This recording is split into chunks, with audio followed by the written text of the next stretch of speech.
Assalamualaikum warahmatullahi wabarakatuh. Perkenalkan, nama gue Muhammad Gibran.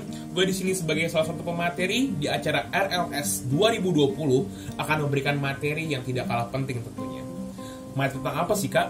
Ya, materi yang akan gue berikan ini sangat berguna buat kalian, terutama dalam kehidupan sehari-hari ataupun berorganisasi, yaitu tentang attitude. Tapi sebelumnya, udah pada tahu belum nih attitude itu apa?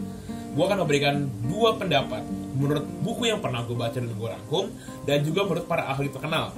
Ya, sekarang kita mulai di yang pertama dulu ya. Menurut beberapa buku yang pernah gue baca dan gue rangkum, attitude itu merupakan cara tingkah laku kita atau sikap kita di mata orang lain dalam kehidupan sehari-hari tentunya. Tapi bagaimana dengan para ahli? Pendapat para ahli. Gue akan memberikan satu contoh, yaitu adalah Lapierre. Pasti namanya kurang begitu asing ya di kuping kita. Lapierre merupakan ahli sosiolog asal Prancis. Pada tahun 1700-an, ia mengumumkakan bahwa attitude adalah cara tendensi seseorang di mata orang lain. Udah paham belum nih kira-kira? Oke, gue akan berikan kalian sedikit contoh biar kalian paham ya. Maksud Lapierre di sini adalah seperti halnya contoh kita berpindah dari kota A ke kota B. Contoh ya, kota A ke kota B. Di saat kita di kota A, kita memiliki attitude yang menyesuaikan lingkungan di kota A. Tetapi ketika kita pindah ke kota B, kita tidak bisa membiasakan attitude kita di kota A, di kota B. Karena sistem di kota A, di kota B berbeda.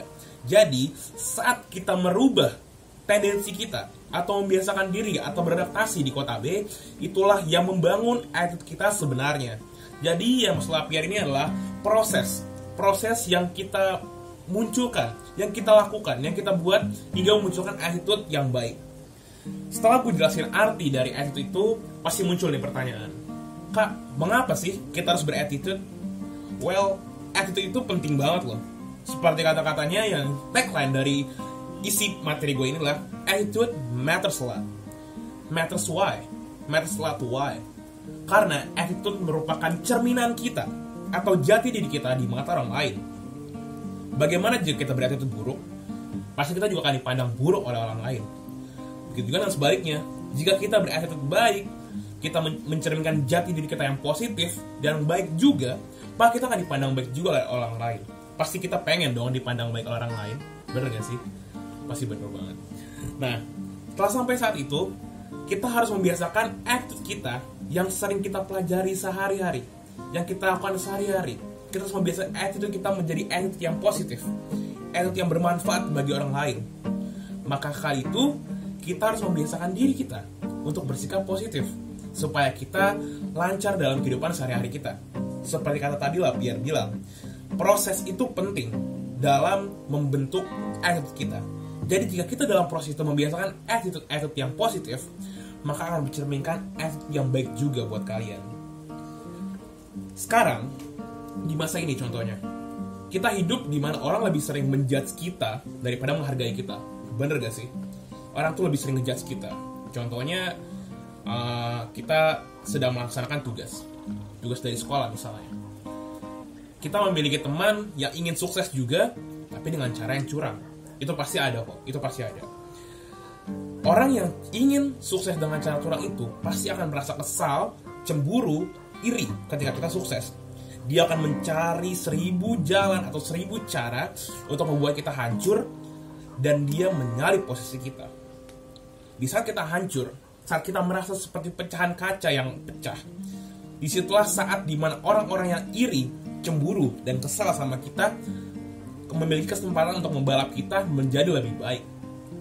Kak, kenapa sih lo harus menceritakan cerita seperti ini? Well, cerita yang tadi gue gambarkan, bahwa orang di saat ini lebih sering menjudge daripada menghargai, juga memiliki peran penting dalam membangun attitude kita. Seperti halnya kita hadapi dengan kasus yang tadi ya, yang di masa ini lebih banyak orang yang menjudge daripada menghargai. Jika kita dibiasakan pada attitude yang baik, maka kita akan membiasakan dan kita akan terbiasa dengan hal tersebut, dan kita tidak akan menyerah jika kita berattitude baik. Jika kita dalam proses membangun attitude kita biasa memiliki sifat-sifat positif, tetap semangat dan tidak putus asa, maka saat kita hancur, kita akan terus bangkit dan kita mengambil posisi kita yang diambil sama orang lain. Tetapi jika kita memiliki attitude yang kurang baik. Biasanya orang-orang yang memiliki attitude kurang baik itu mudah sekali putus asa. Orang-orang itu pasti saat mereka gagal, mereka lebih memilih untuk berhenti dan meninggalkan tugas tersebut tanpa mencari jalan keluar atau untuk terus maju.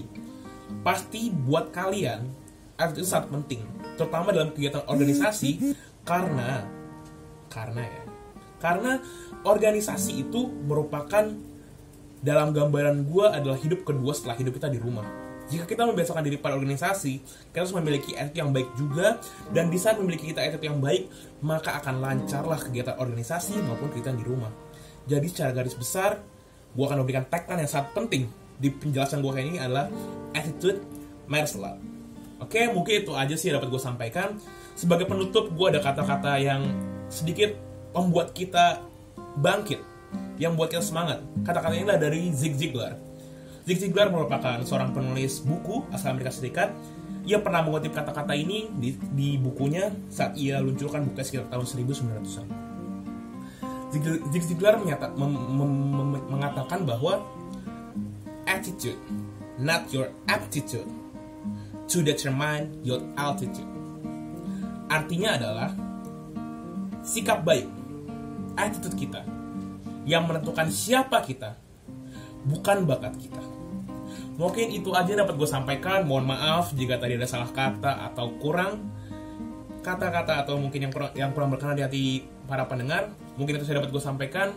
Wabillahi taufiq wal hidayah. Wassalamualaikum warahmatullahi wabarakatuh.